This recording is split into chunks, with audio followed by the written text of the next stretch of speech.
Bonjour à tous et bienvenue sur notre chaîne.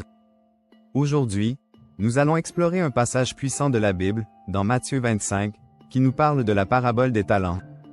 Ce texte nous interpelle sur la manière dont nous utilisons les dons que Dieu nous a confiés. Lisons ensemble ce passage.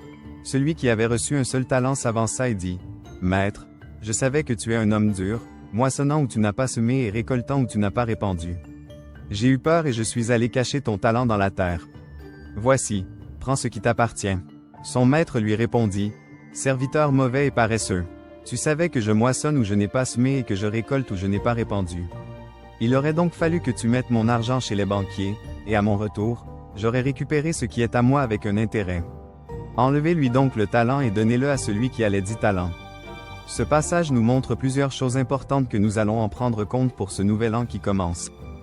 La responsabilité des dons. Chaque serviteur a reçu des talents selon ses capacités. Cela signifie que Dieu nous donne à chacun des dons uniques pour les utiliser au service de son royaume. La peur et l'inaction. Le serviteur qui a caché son talent a agi par peur. Cela nous rappelle que la peur peut nous paralyser et nous empêcher d'agir selon la volonté de Dieu. Les conséquences de nos choix. Le Maître ne récompense pas l'inaction. Au contraire, il attend de nous que nous investissions nos talents pour en faire profiter les autres.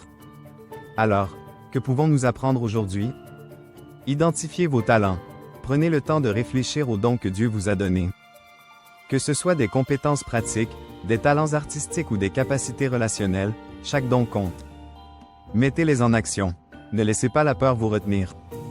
Cherchez des moyens d'utiliser vos talents pour aider les autres et glorifier Dieu. Soyez fidèles dans les petites choses. Comme le dit le verset, « Celui qui est fidèle dans les petites choses sera aussi fidèle dans les grandes. » Commencez par de petites actions et regardez comment Dieu peut multiplier vos efforts. Merci d'avoir regardé cette vidéo.